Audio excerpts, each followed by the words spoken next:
Music. Yeah.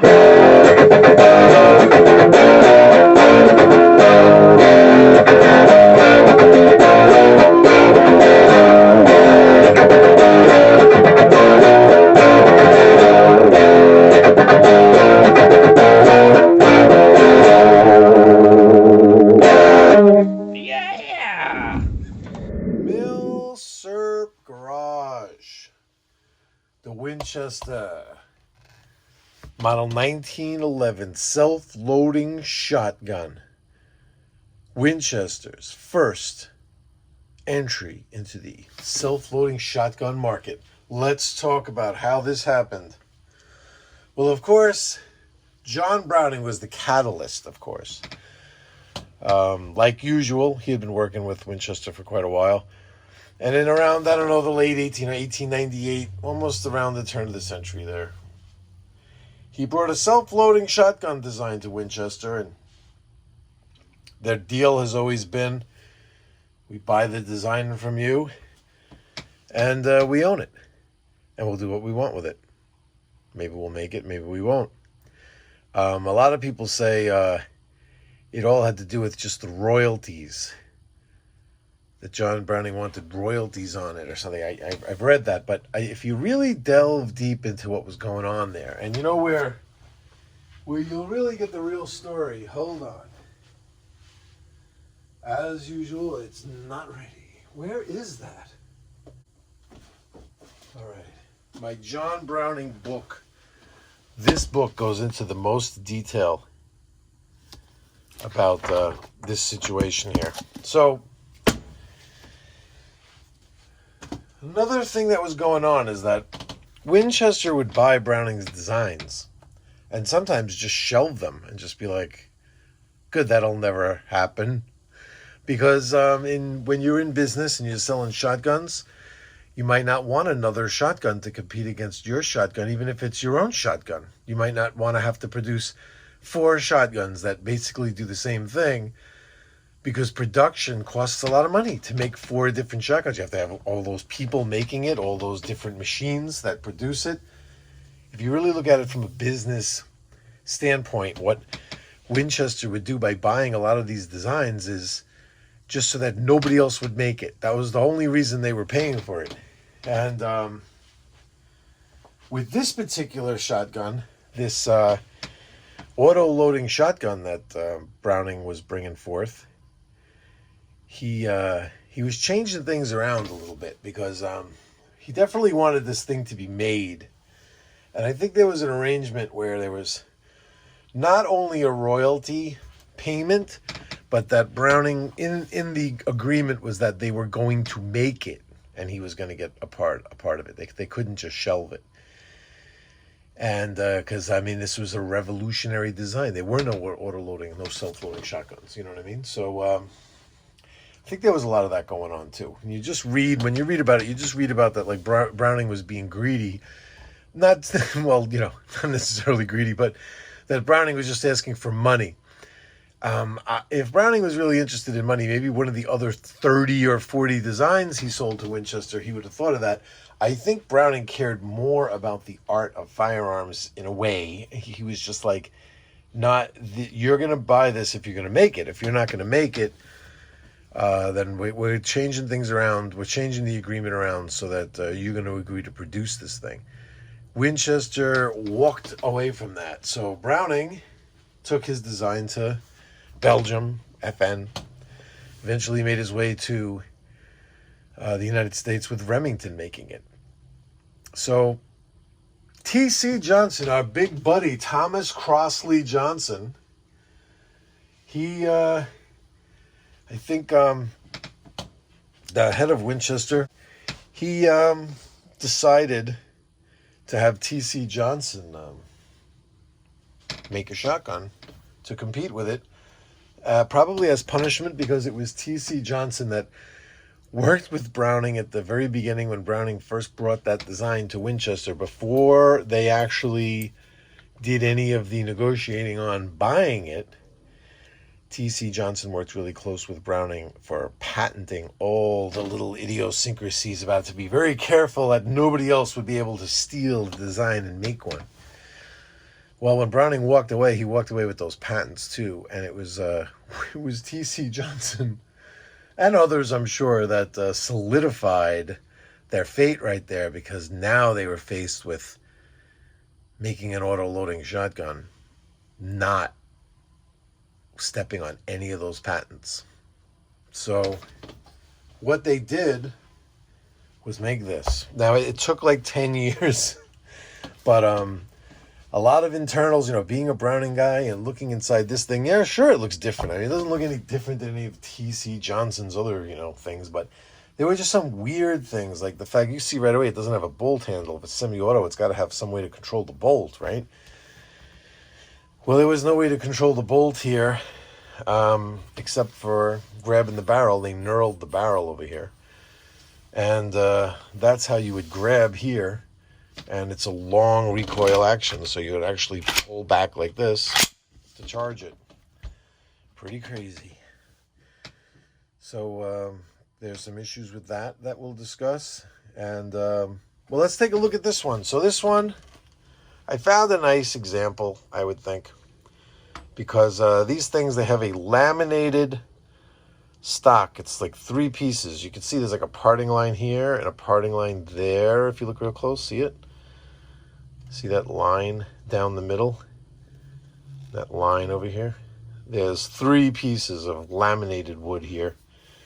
And they separate real easy, especially because, and we'll get to that later, you can see the laminate here too. See the line?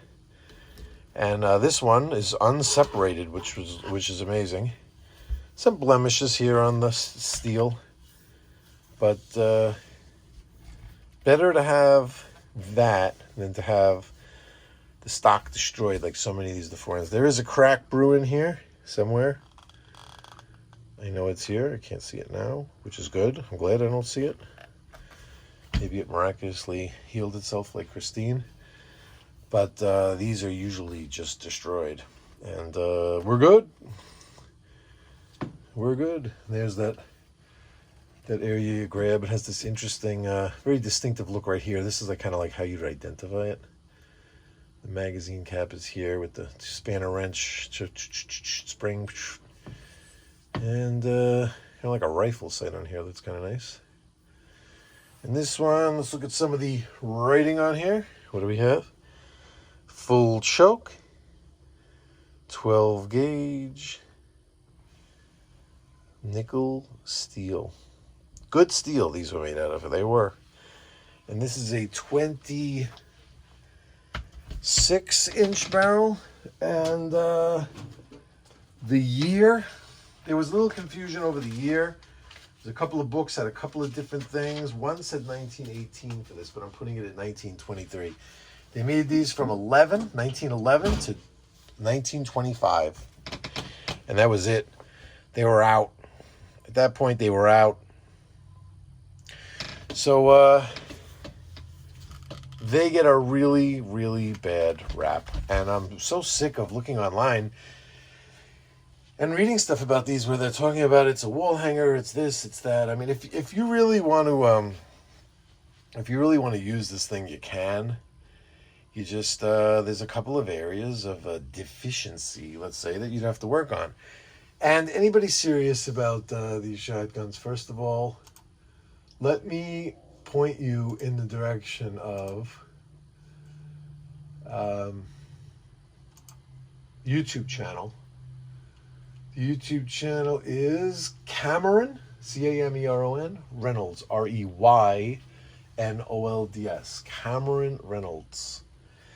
This guy does the most amazing series of gun videos I've ever seen on YouTube.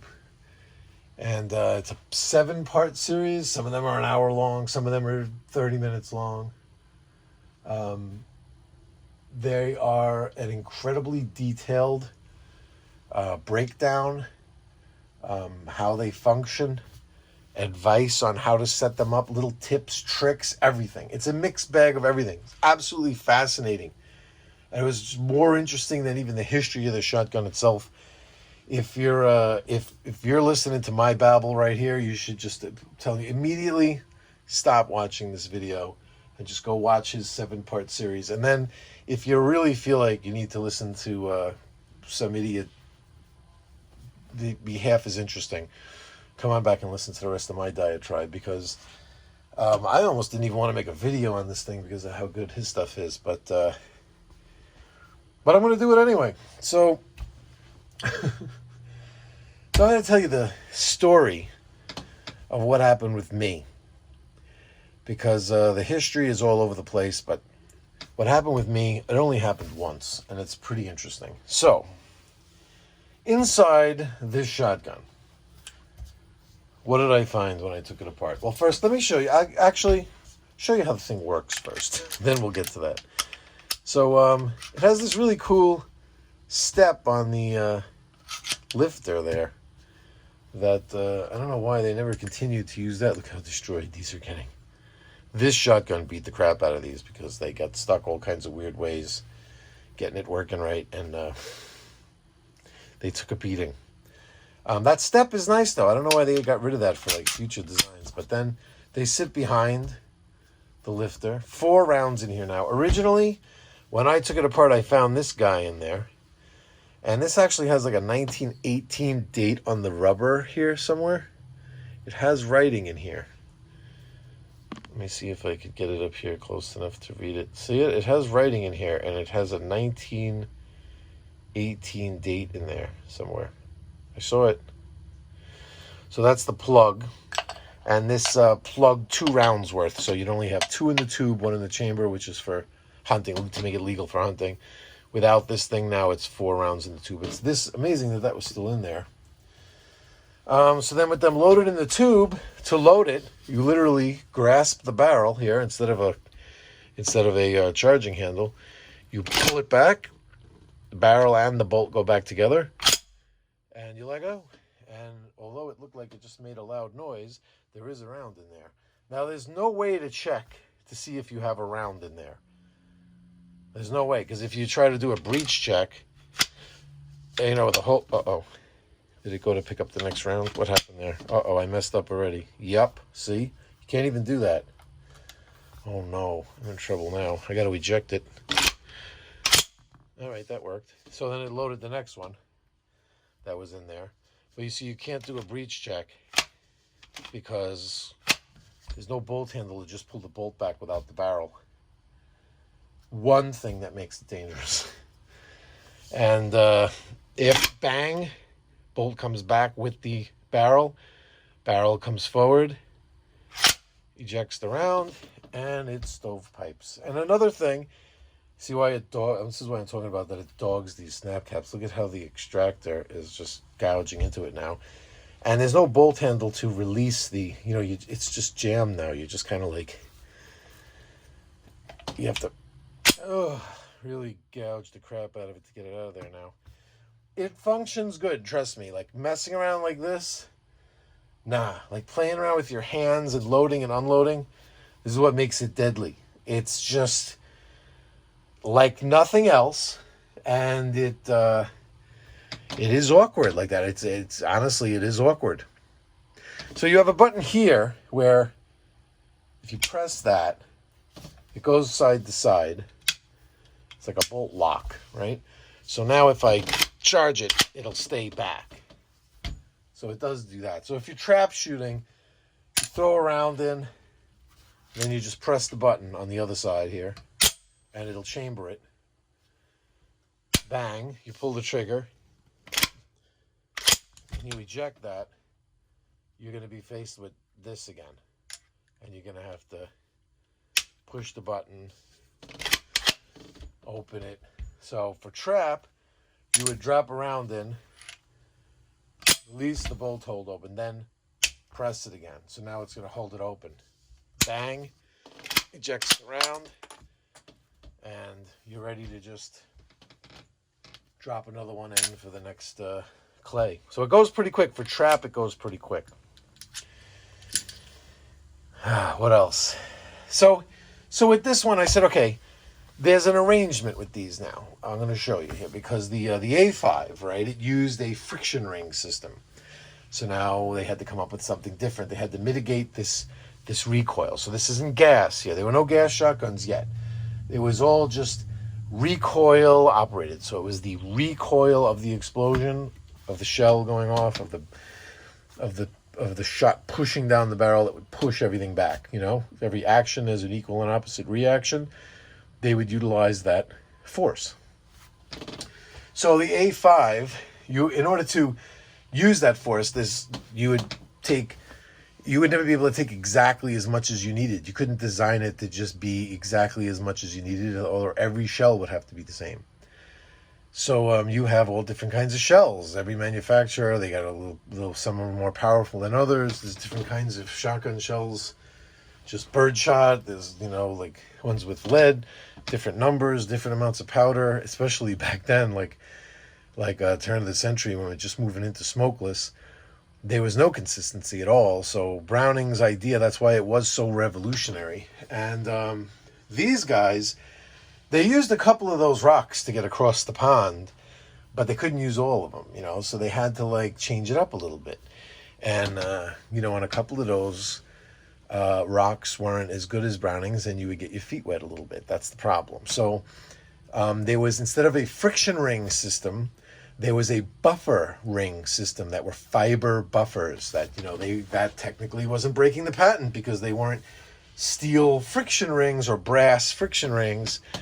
They were fiber buffers. There was a buffer, two buffers in the inside here, and a buffer on the back of the bolt to buffer it against the rear of the receiver, hitting against the rear of the receiver. So I wanted to know what was going on in here. I wanted to know how many buffers I had. I wanted to take it apart, fully clean the thing. Like I always do, the Milsurp garage way. We get a gun in here. I'm not going to show you some crusty crap. I want to know how it works. I want to delve into it. I want to look at what's going on. So I get out my my Winchester. This is for Winchester chokes.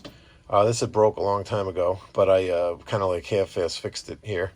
And, this is good to hook in here to, unscrew this. And I unscrew this thing and I take it apart. And what am I met with?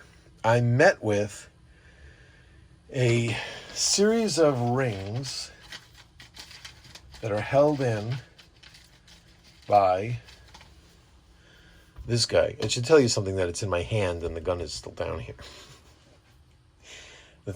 What it should tell you is that this is not in the gun right now.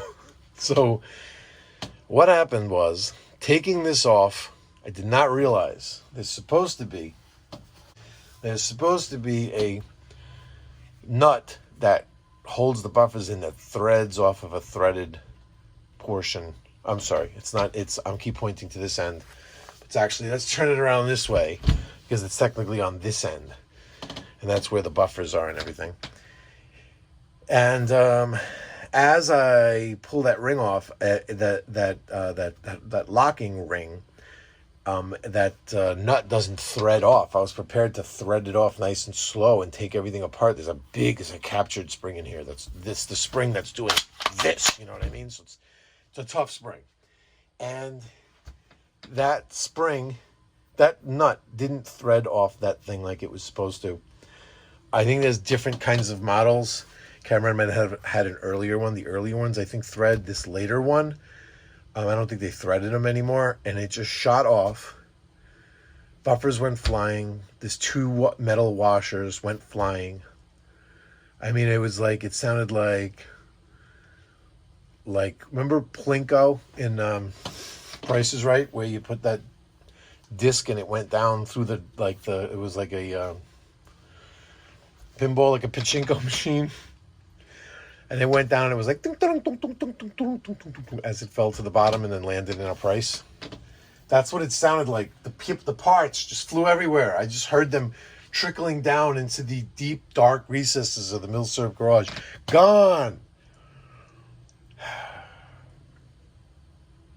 So then how to get it back together. This is what turned into, I was making videos on this and everything. I'm going to post some clips here just to show you what was going on. But oh my God. I couldn't do it. So what I did was, here, $10. It cost me $10, $9.09. This is what I bought. I lost the buffer, okay? I don't know if I lost it or not, actually. I only found one. I turned this entire place upside down. I've searched for a total of like 19 hours. I was recording how many hours I was searching. I think I searched for 19 hours. I did not find it. I think it was in there, because if this thing was in there and that little thing, this little thing was on there, what are the odds somebody went in there and took one of those buffers out? Probably zero. And I was poking around even on the tube, and it kind of looked like on the tube you could kind of see where everything sat on the tube, and it looks like there's a space for where that buffer would sit. It looks like it, I think. I want to look for it again now. I want to stop this video and look for another 19 hours. I know it's in here somewhere. Well, I bought these thinking I would use these in there instead. Cameron uses the leg, the bottom of the foot pad for a Whirlpool dryer that they sell like foot pads, and you could route out the inside and you could use that ring. I was thinking about that. These just kind of mushed. The spring is too strong, so these just kind of like went bleh, like they just mushed together, and one went over the other like that. They're not strong enough. I got some nice little O-rings to mess around with something if I need to. And then this, what was this? This was to put it all together, because when you ended up with this tube here, you would take this cap off the top, take the spring and the follower out, and you would have this tube, and you were able to put that there, and then this on the other end, you would tighten down because there's a spring, and you would be able to compress the spring to put it all together. That was one plan. Then you see Cameron, if you watch his videos, he has all these tools I made out of PVC and metal, and it's like, it was so much involved.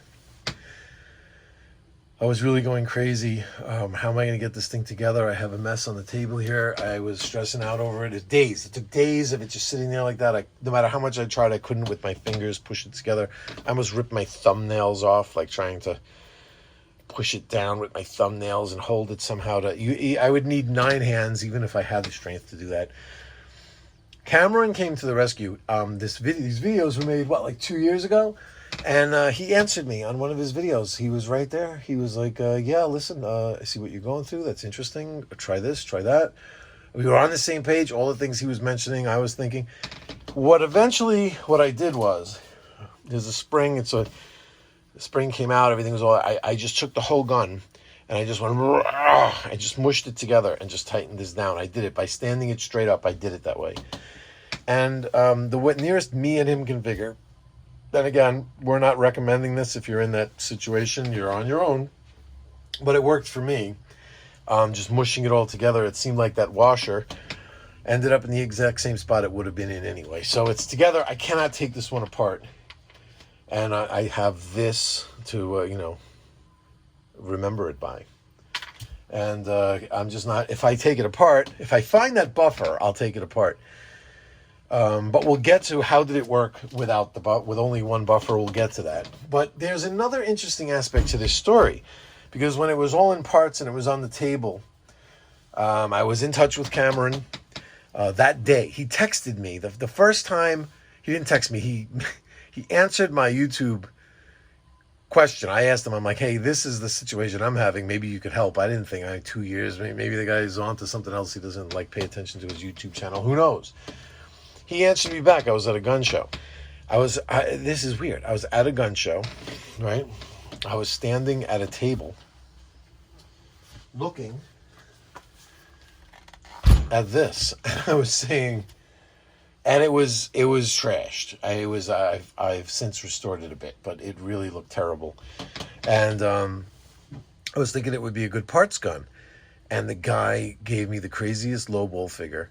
But I still wasn't sure. It still wasn't enough for like a buffer. To buy it for a buffer and something and maybe a ring that screws on instead of just flying off, it was a lot of money to spend. It was a few $100s. You know what I mean? It was almost $300. Let's put it that way. But I'm at a gun show. I'm not paying tax. The FFL transfer guy was there to do it for free, so it was under $300. What we agreed on. And but I was still hesitant because it's a lot of money to spend just for a couple of stupid parts. Unobtainable parts, I'll have you know. But try to find one of those buffer rings. Have fun. You wanna have fun on the internet on a wild goose chase. Find one of those. Not gonna happen. If you find one, buy it. Post it on eBay for $800 and watch the auction take off from there. Well, anyway. Well, maybe not if people watch my video, because I'm telling you, I'll cut to the chase right now. I really don't think they're all that important. So there, I said it. But anyway, so this guy, what happened with this guy? I took it home, and Cameron was like, yeah, buy it. That's, maybe you could put it together. He was right there. I was like, you know what? This guy just answered me right as I was like looking at this one. I actually left. Was in the car outside talking to somebody. I had to make an important phone call. I was going to go back in, but I needed to make a phone call. And then I texted I messaged back on the YouTube video, and I went and I said, you know what? I'm just gonna get it. It seemed like just it was meant to be, being that Cameron answered, and I started feeling good about it. And I was like, one way or another, this is going to work out. I don't know if it's going to be used for parts. I don't know what's going to happen, but one way or another, it's going to work out. So what did this thing have that was bad? It had a pad here, a buttstock pad that was totally ruined. I was able to just kind of piece it back together and again, glue it, make it look nice. It's cut off here, see? So it's shorter than, like, let's say the stock one would be. So you see what I mean? So it's cut, so it's as long as the stock one is now, so I can't put a butt plate, a plastic one here, because it's too short. So it needs one of these pads like this or whatever. This is a nice one. What is this called again? This is that old school blue line. Yeah, blue line. It's like old school period stuff. Oh, this one. What's the date on this one? This one's in 1916. See, so it's earlier. It's like mid-production. Okay, so so that butt plate, I wanted to keep it, so I kind of restored it. I pieced some pieces back together, used some Gorilla Glue, got it all looking decent. Look at the splits here, though, see how the laminated parts are separating here worse than the other. A nice, deep, massaging coat of BLO made it look so much nicer, but it's splitting. It is splitting, this one. What else was wrong with it? And up here, see, now you're seeing some, some cracks. Now there's where those splits are of it getting, beat up with that recoil. That's when those buffers are not doing what they're supposed to do. I don't think they ever really do what they're supposed to do. That's the thing. By changing the materials like Cameron was doing, you actually could improve the gun and maybe make it function properly, something that like Winchester wasn't going to even mess around with. They were just going to leave it as is and be like, whatever. But by using a different material, that actually could help. Now with this guy, what else was wrong with it? Oh, and this one is a 25-inch cylinder choke barrel, which, very surprising, cylinder choke, you know what I mean? But there we are, right there, cylinder choke. It's 25-inch. And what else? Oh, and I thought that the bead was missing off the barrel. You want to hear something weird? I thought that it was missing. I put one on, and I went on to say, I was like texting like my description of it, even to Cameron, saying that bead was missing to my buddy or whatever. And then I stepped on it here in the garage. I was like, what is it, a pebble? I went to just pick it up to throw it out. I thought it was like a pebble that was on the floor because I stepped on it in bare feet. And it was the front side bead. I guess it fell off when I first brought it home. It must have been loose or whatever, and it fell off. So, saved it. I'll use it on something else because it was a little chewed up, like somebody put it on with like a plier. So it had like plier chew marks on it. And this one does not. But I did a good job here, and it's nice. And so I'm like, oh, you know what? I'm cleaning this thing up. It was a beater, man. Trust me. It was really dogged inside. So, well, what I'm going to do is I'm going to take this one off the table. All right. Wow, what was it? It sounded like something fell again. Things are just falling apart. I'll take that one off the table. And let's do some disassembly here. So, and poke around inside this thing. What are you sure? So you press this button here and you unscrew this, and you get this to come apart. Supposedly, I did hear a rumor that that happens. Yep, there we go. Nice. That's pretty simple. That was pretty easy. And yep. So you get your trigger group here, easy to clean. You have a serial number on the front here that you could match to the gun. So these match. This is the proper front and back. And there's the bolt. Sorry. What happened to my dowel? It was right here. It's always here. I don't know. Disappeared. So there's the bolt retracts into here. See this springy guy right here? They say don't. Oh, I got some. That's good. Get some wood shavings in there. It'll really work great for you now. Don't worry, I'll clean that out. Yeah, sure. So, they say don't mess around with that. Don't take this apart. There's a way to, this screw right here, you take that off, and then you have another one of those, shit just goes everywhere, that kind of things going on. So, my advice, leave that alone. And then here, can we look in here? How do we release the bolt now? How would we do it? Can we go like that? Oh wait, maybe if we, no, that's already pressed. Push the barrel. Pull it back. There we go. Yeah, so that's how we could release the bolt. And there's a way you could kind of pry that around to the outside, sort of, to lift this up. Ooh, that spring fell out, didn't it? Oh man, now I'm gonna have to figure out how that goes in. I knew that was loose. Cameron! No, I know how to do this. I know how to do this. I can do it. Together we will do it. I'm gonna get this back together. Give me one moment. All right, got that back in. Thank God. I'm not good with like little springs like that, but I want to see if I could show you the buffer that's in the bolt while we're here. It's one of the main reasons I wanted to come in here. I don't know if we're going to be able to see it, but it's down here in the corner. That's a little too bright. Well, it's down here on the back of the bolt. There's a recess, like a cavity, that you would put in like a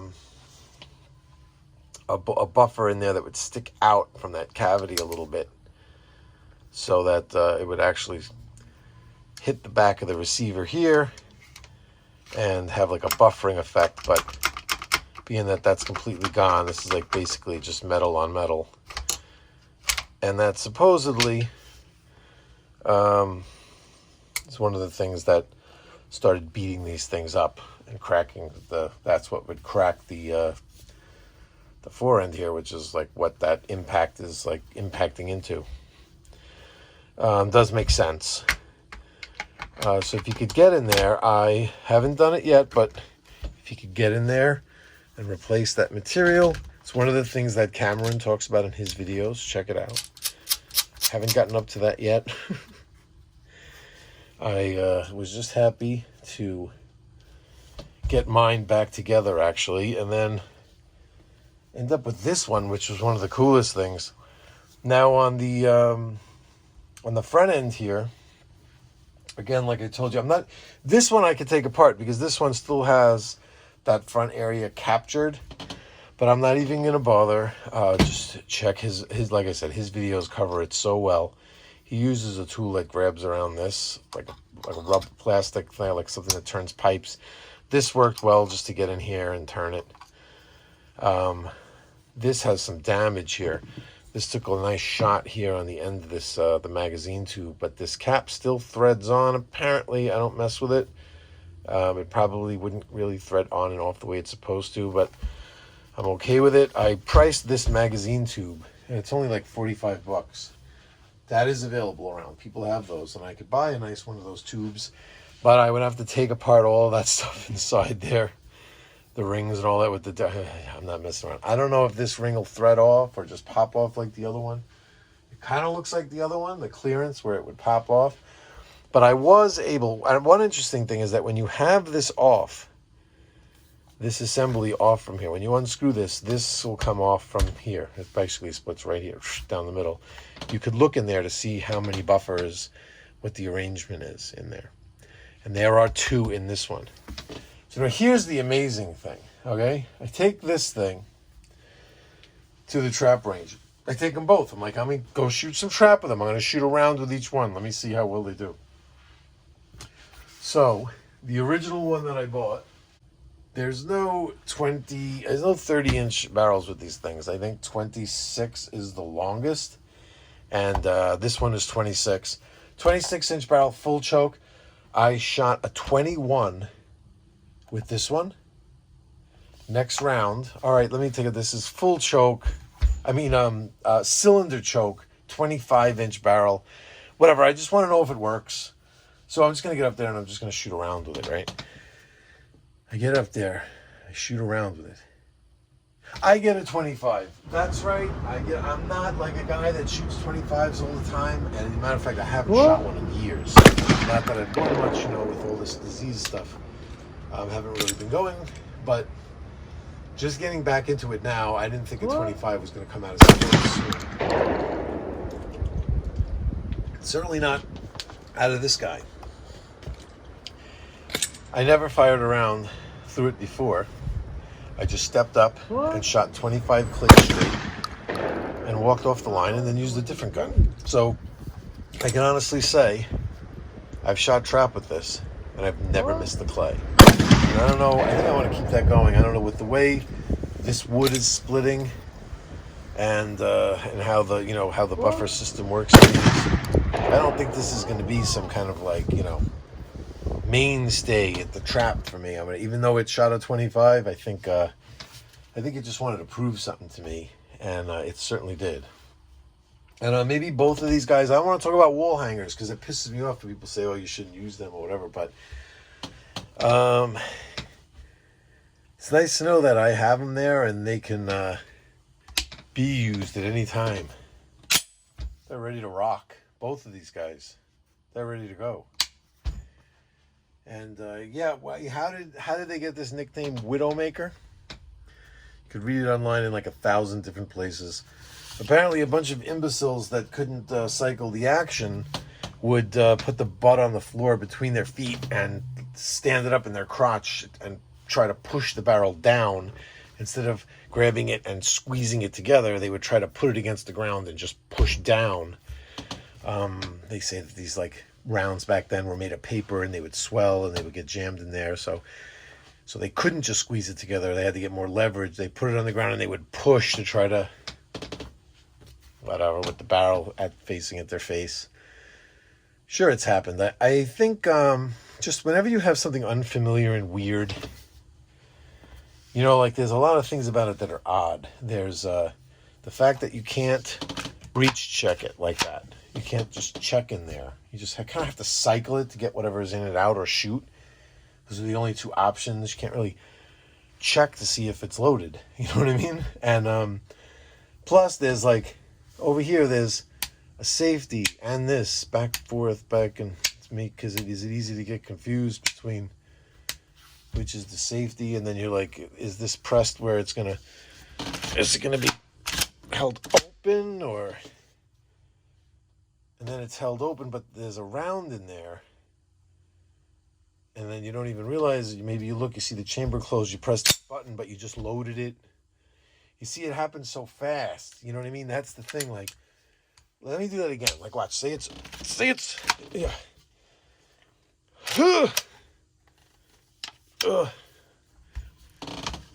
Oh, man. Woo! Let's say it's like this, right? And you have a round in the tube. Oh, wait a minute, you couldn't possibly, if it was open, it would, all right. How could that work? Let's see, let's close it again. Let's close it. That's like a bear trap. We'll put a round in there. Then we'll leave that open. That's what I'm saying. So say it's like this. Maybe not showing. It's just laying there maybe. It hides in there pretty good. Look, I can't see it, right? And then, well, it's so fast. Look how it loads. It's like, it's just like so good. Everything about it is just like a bang, bang, crash. It's like, it just feels dangerous screwing with it, I'm telling you. And the only reason at the trap range, it's pretty routine because it's just like one in, close, press the button, bang. And it recoils, it's out, and then it just sits like this. And you just drop another one in. It's very routine doing trap, but I can only imagine like carrying this thing around in the woods and using it for like, more practical purposes. It's not very user friendly, you know what I mean? So I think that's where all the killing comes in. And what else do we got? I think that's all I got. Long recoil action. It's interesting. It was basically invented by John Browning, but there was nowhere else to go. Nobody knew anything else to do. No one could design a semi-automatic shotgun using anything different than what Browning had. So this was their attempt. And next time when I come back with you, we're going to explore where Winchester went after this guy. After this guy, like, patents started to expire. So now it's kind of interesting because now, let's just say you told Winchester, all right. Let's see. We'll give you a bolt handle. We'll give you friction rings. I mean, you obviously just can't just directly copy the A5, but we'll give you some of the little tricks that Browning had. What can you do now? That would be the Model 40. And that's coming up next. And that's going to tie us into the 50. If I would have known I was going to go down this rabbit hole, I would have saved the 50 for last. But it's good because the 50 is like a totally, completely different animal. These and the 40 are both the long recoil designs. But the three of them are Winchester's attempts at semi-automatic, at self-loading shotguns before the gas era. Once gas entered into it, and I made a mistake last time. I was talking about the war, that the gun came out right before the war, so that stopped production. When I was talking about the 50, I was inadvertently throwing some information that was on the 40 as I was researching that one to do a video. And it's just, I made a mistake. I don't know if any of you caught that. What ruined the 50 was that gas operation came right afterwards. And that became like the big thing. So right away, anything that wasn't gas operated was antiquated. But the 50 is still, it's great. It's a great shotgun. It works wonderfully. It really is good. The 40 was still long recoil operated. And what kind of messed that one up was it came out right before the war. Plus, I don't know, there were some other things. We'll discuss it. This guy, what ruined this guy? Nothing really. Winchester came out with it in 1911. They discontinued it in 1925. They stuck with it. They didn't make that many, 80,000 of them, something like that, 83,000 of them. Nobody was really buying it. I mean, the A5 dominated. That's it. It's just when it was the best. It was the best. Winchester came out with something. They couldn't compete with the Remington Model 11. It wasn't happening. Browning definitely owned it. He owned the self-loaders. But Winchester saved face a little bit by coming out with this. But you'd have to be a real dedicated Winchester guy to be fumbling around with this craziness when the A5 was just so sweet and so much easier and more pleasant to operate. But Winchester did not back down, right? They came forward with these, and they're not wall hangers. They're usable. You want to replace all these buffers in here and everything like that. Maybe you want to make a stock yourself that's not laminated wood and is hardwood. You know what I mean? I think this is birch too, by the way. It's weird. Birch with there's a liner in here that's a different type of wood. I don't know. But yeah, this was so dirty. I wish I would have even done a refurb on this one. Would have been nice. This was so dirty. It was just dark. You couldn't even see anything. This was just dark. So this wood, to bring the grain out of this, look how beautiful the grain is here. Right? And even though it's laminated, it has a nice grain. And I got that out of it. It wasn't visible at all. It was just dark. And yeah, so that's the story. That's the Winchester Model 1911 self-loader.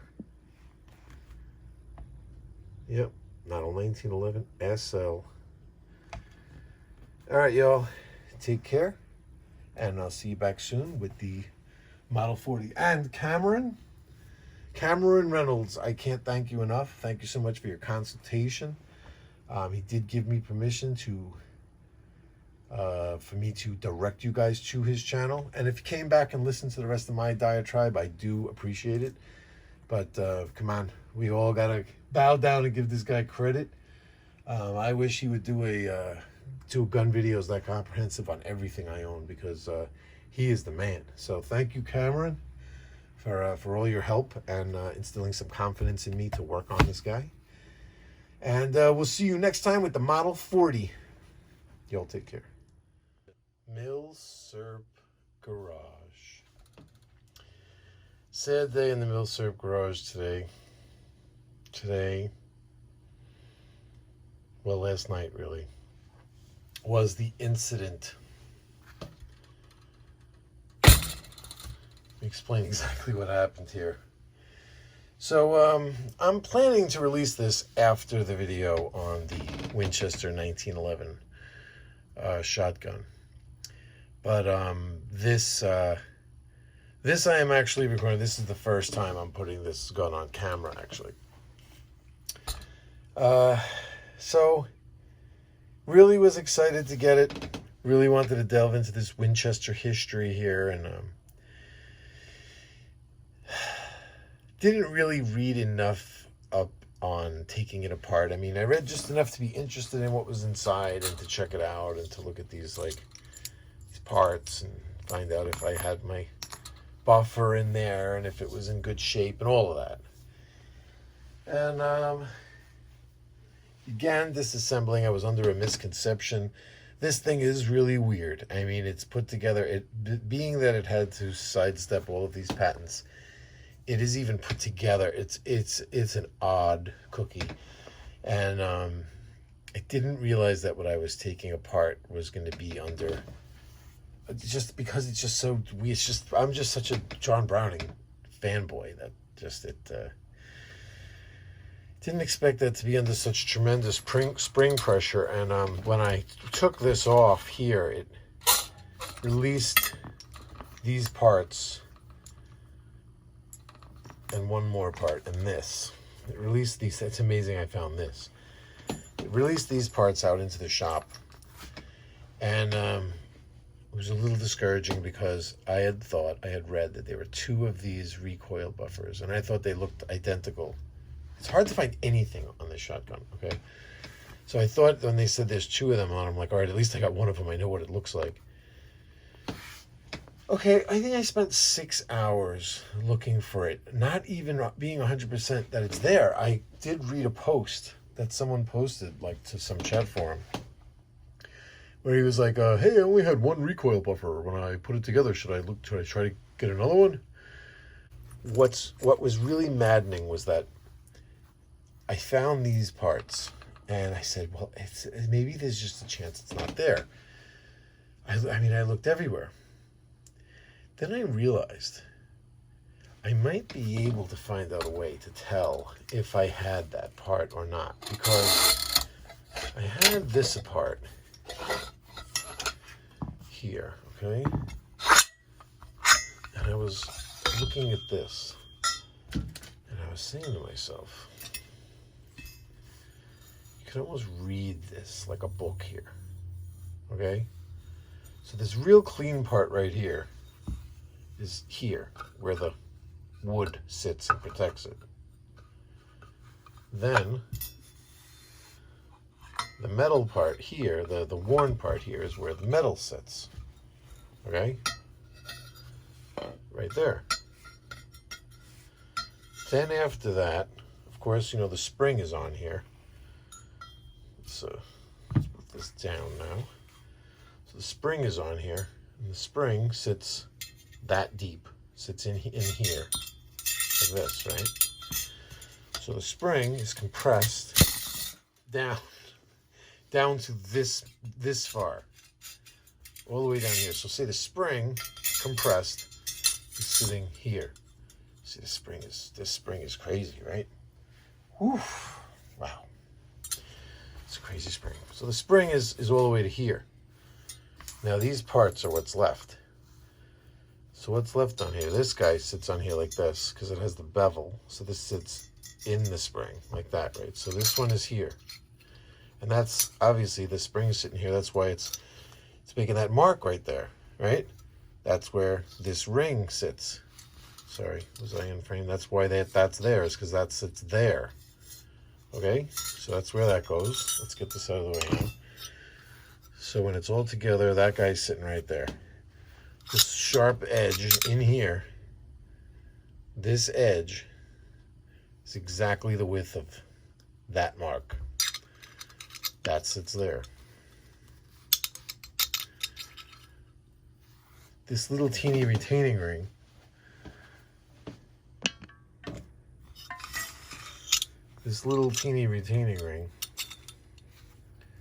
sits. I'm getting something to point with. Little teeny retaining ring sits right on this edge right here. The edge of these threads right up against here. That's where this little ring sits. And the ring sits inside this. Keeping out the camera. This little ring sits inside of here. All right. And that's what retains this guy right here. So what's the problem with that now? If he sits here and there's marks for it, and that spring is pushing that out to there. If these marks are here, that means this was here, right? And look, there had to have been another one. There had to have been. If these marks are here, if this deep groove is here, that means that's that right there. And this has to sit up against these threads. So there's one buffer. And it leaves exactly enough room for another one. Apparently it was a teeny bit thinner and it was black. So after that 6-hour search, I began another 9-hour search through everything. I looked everywhere. And I didn't find it. I did not find it. And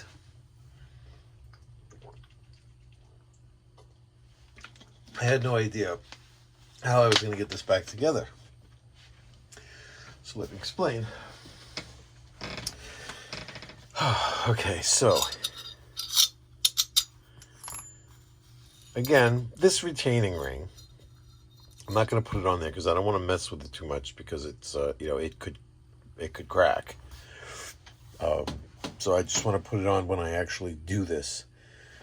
But suffice to say, these threads are not on here for this to thread on or anything here to thread on.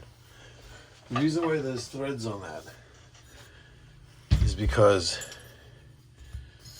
this threads into the receiver like this. That's where this goes, threads in here. That's what those threads are for.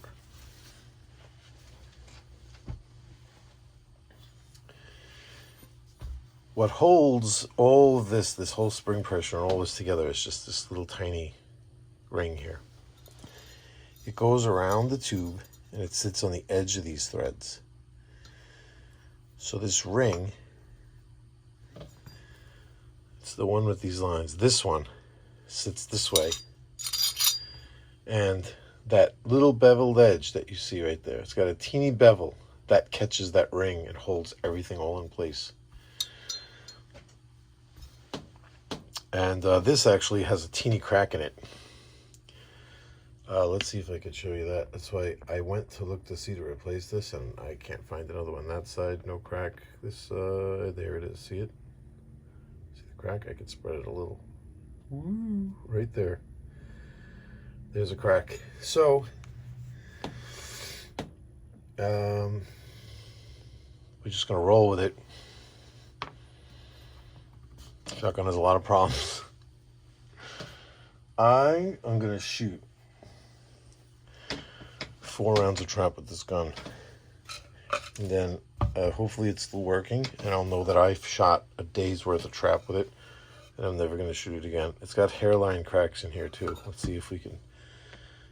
Everyone says they have hairline cracks. There it is, right there. See it? It's beginning. Beginning right along here, right here.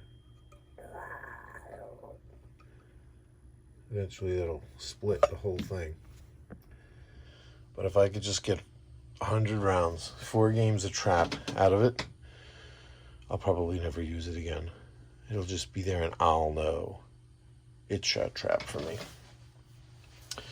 So here's how we're gonna get that done. Reassembly and making it work is going to go like this. So this wood goes on here. This tube goes in here. Now, when you're up here, we got to zoom. All right. So what happens now is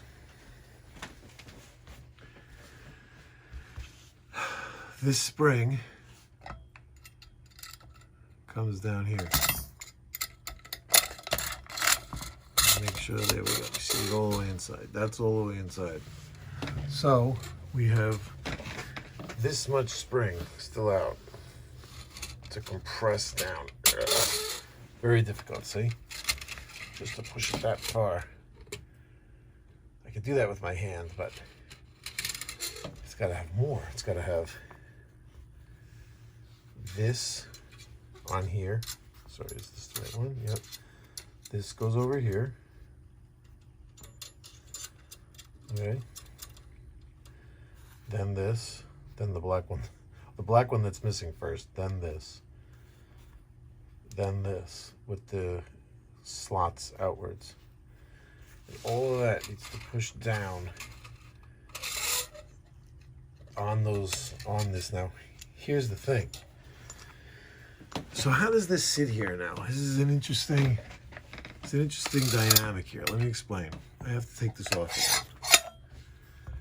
Because when this sits here now, let's just say the spring is here. And let's say this retaining ring is here, on there, right? So all these parts are here like this, and this is on like that. And it's up against the spring. Spring is here now, pushing out, and this can't go anywhere because of the retaining ring. Now let's say it's like that now, right? You could take this and push it like this against the spring. You could push it down because, like I said, it's not threaded here. So it just slips over and the ring holds it and you can push. So what you have to do is, you have to, when you're putting it together, you have the whole spring now. You have to compress the spring down and you have to, with something, push this in far enough and hold it there, in like that, to get this, which it has this split in it, and you have to get it over and then work it down the threads to sit in this groove here in the back here. And when it's sitting in that groove, only then can you let go of this, and it'll snap with the spring pressure up against here and hold. So we have 2 issues. Number 1, I'm missing one of these buffer. I don't know if it matters too much, but that black one is missing. Number 2, see how little room you have here to work, to push that in and to get that ring around that last thread? You're all bunched up in here. You can't just push. If you push it, you end up here. Now what? How do you get all that stuff in there? Well, borrowed somebody's idea from online. This guy, I wish I had given you his name already. I feel bad that I don't have it again right now. Since this would technically be a different video. I'm gonna look him up. I'm gonna look him up right now. So I guess I could talk as I'm looking it up. So the trouble is going to be how to compress that and have the room.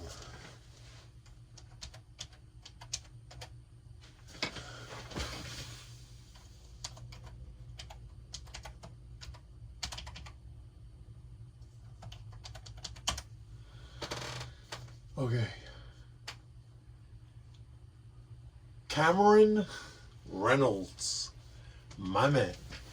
This guy, like years ago, a couple of years ago, put out a series of videos on this shotgun, how to completely, it's the greatest series of videos on any gun ever on YouTube, ever. And that's all he did was just this one gun, I think.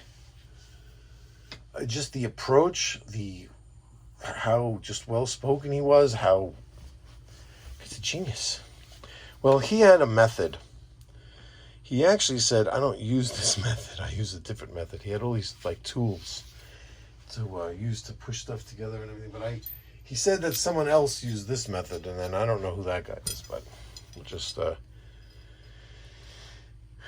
wing it. If I find it, I'll put it in the comments, I suppose. We came up with this idea. So this idea is, we got to widen out a little bit, I suppose. To put this threaded rod through here. So here, this end we won't even show. That just butts up against the magazine tube right there. Okay? And then on this end, we put the spring, of course.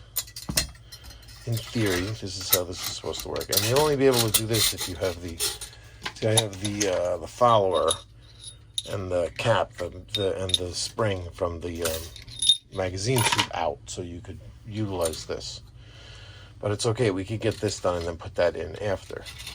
So this spring is it's bottomed in where it needs to go.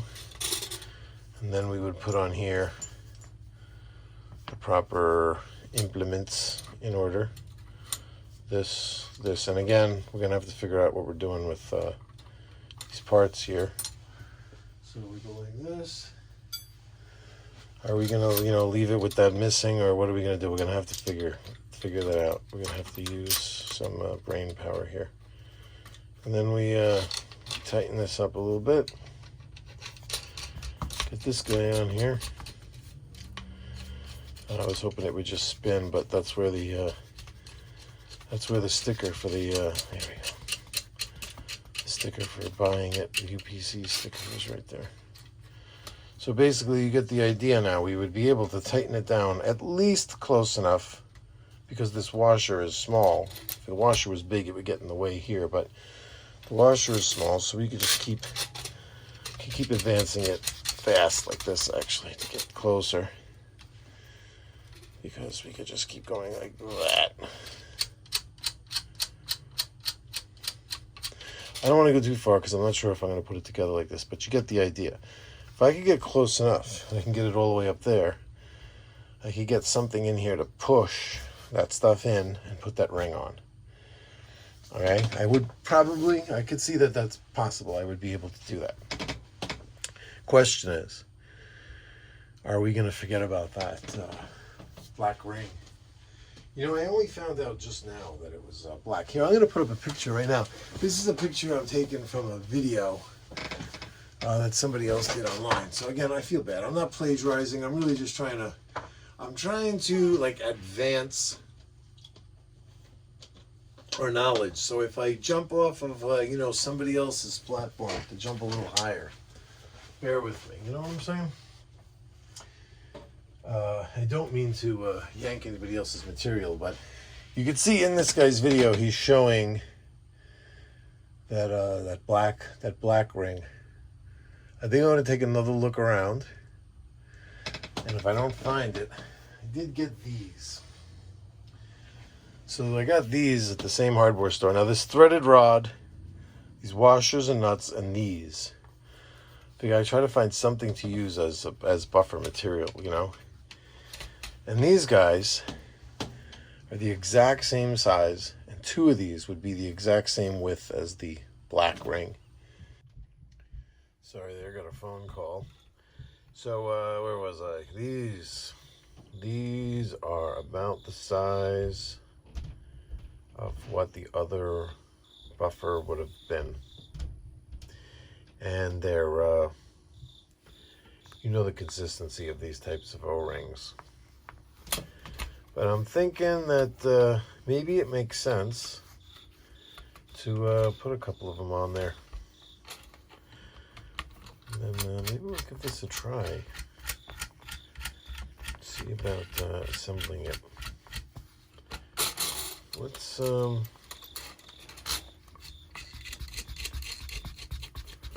back this off for now.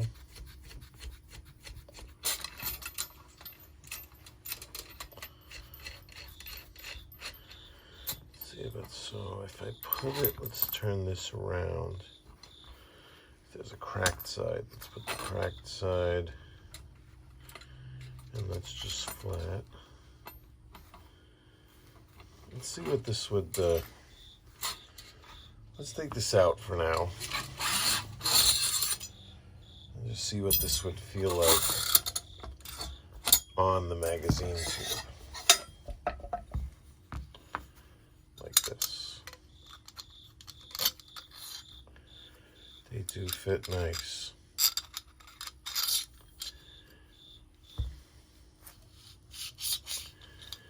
It feels like that would slide just fine, especially with just a touch of oil. And it's rubbery enough to have exactly the type of buffery feel that you would want. And you know, the Remington 1100 survives with like a rubber ring. Of course, it's not under spring pressure, but I'm thinking that this is going to be my orientation. I'm going to give it a try like this. Let's here's what we could do here. Since we're going to go for assembly now, let's go for a little ballast oil here on the magazine tube.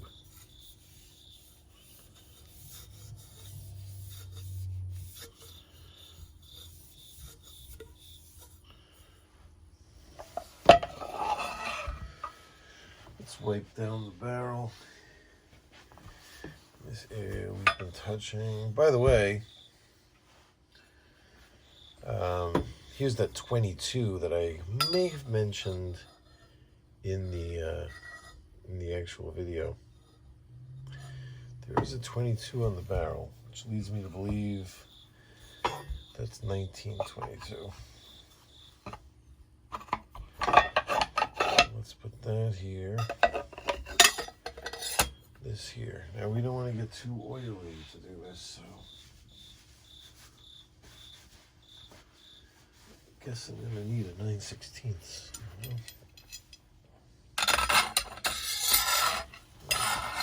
that a ½ inch? What is that? We'll have to find out. So this, let's have this go this way.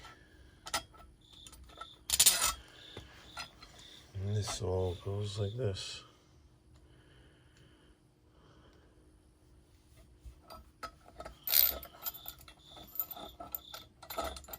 Oops. It would be like this, of course.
Yeah, I don't know about these O-rings.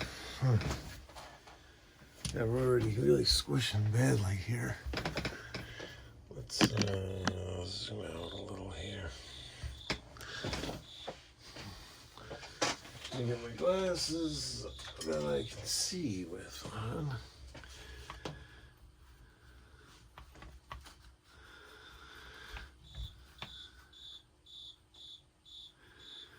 This really is a tremendous amount of spring pressure.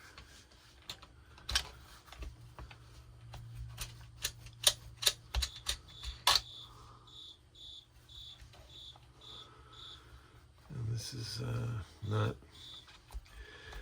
this has to stay much more aligned.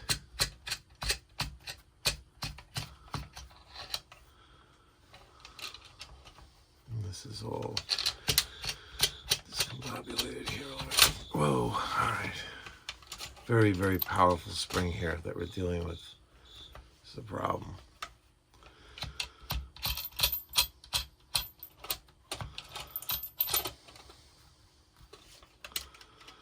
Now these O-rings might stay together without popping out if they were around this tube. But over here, this has to sit right in there. And these O-rings are just all out in the open here, and they're not gonna...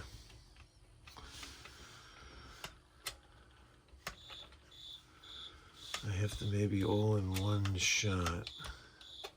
What do you think if I held this all together and just tightened it a little at a time?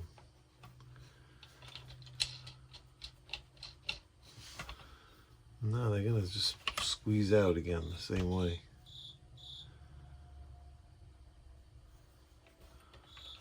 Spring is too strong, is the problem.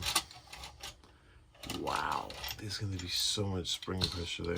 I don't think I'm gonna be able to use these O-rings.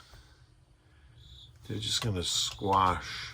They're just gonna squash and be pushed out.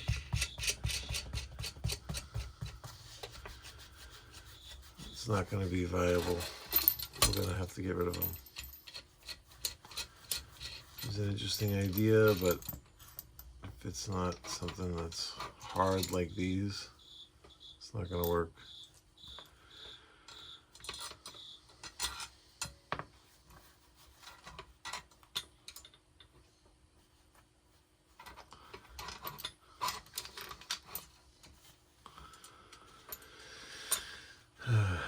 There was a different method of using buffers, making them out of like the Maytag feet for a clothes dryer.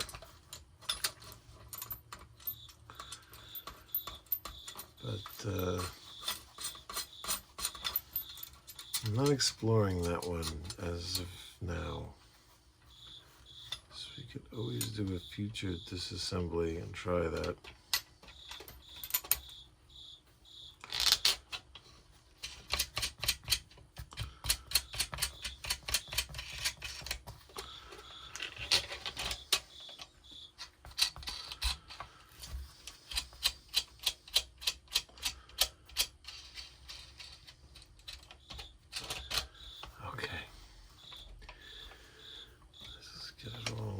Nice.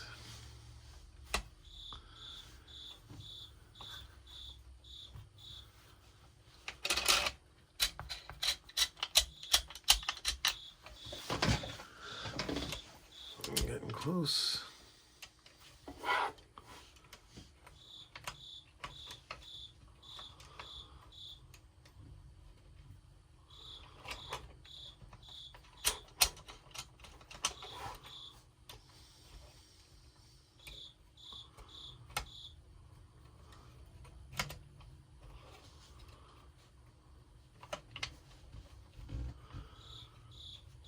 This spring has to go straight in here. Is it in the cup straight?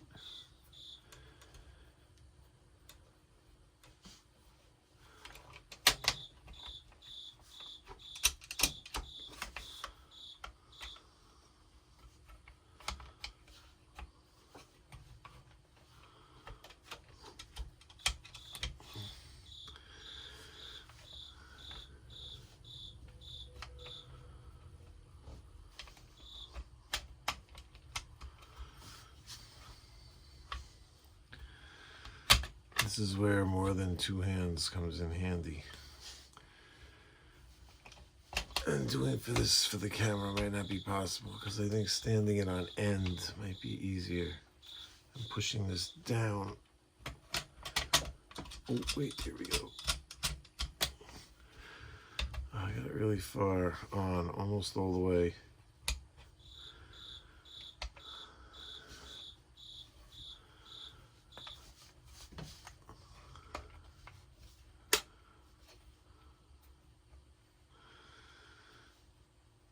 So what I'd have to do now is push this with something. So I was thinking maybe something like this that could push from both sides. But this would just slip off.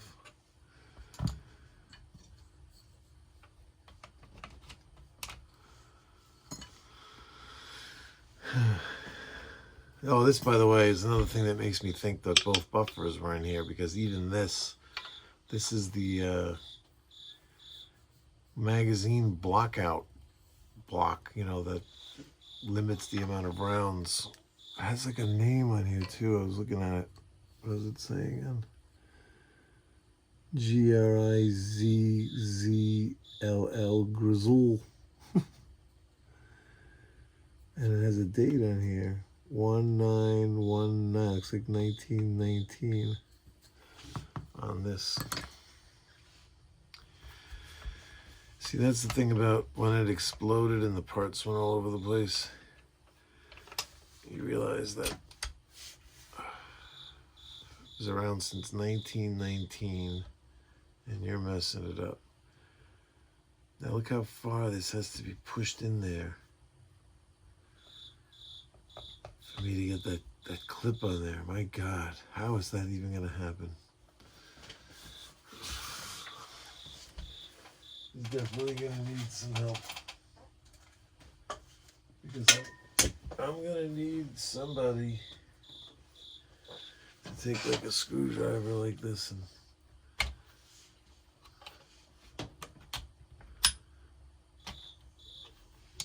well, it could still go down a bit further and be tightened.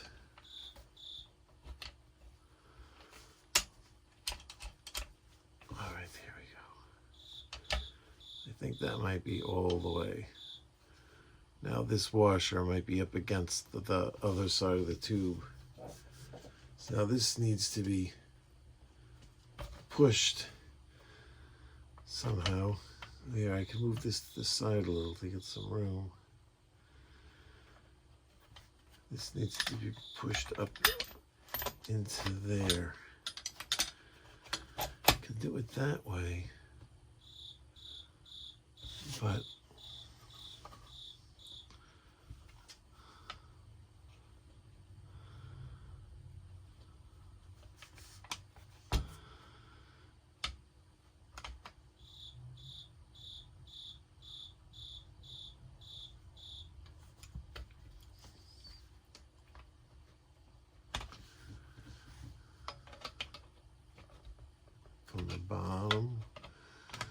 from the bottom is easier because I can get in here.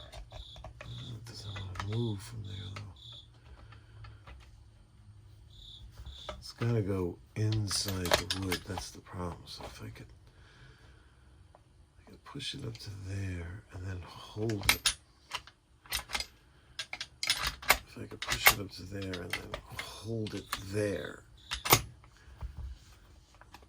This way I could get it in the stock.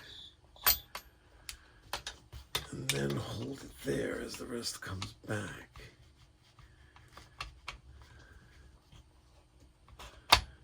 That might be how to do it. Man, this is going to be hard.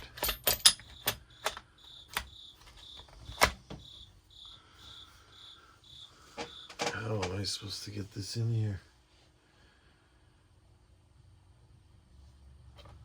It's near impossible. Near impossible. I have to get these washers up in the tube and then get this over it somehow. How am I even gonna, I guess this could span, I could gap this over the rod.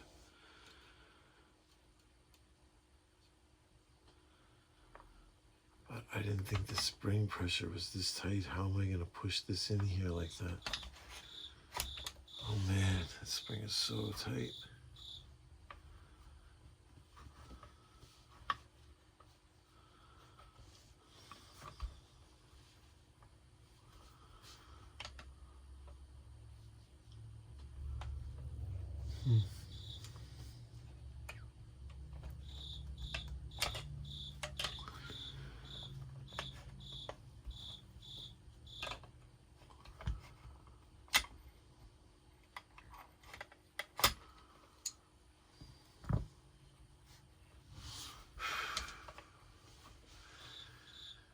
Wow.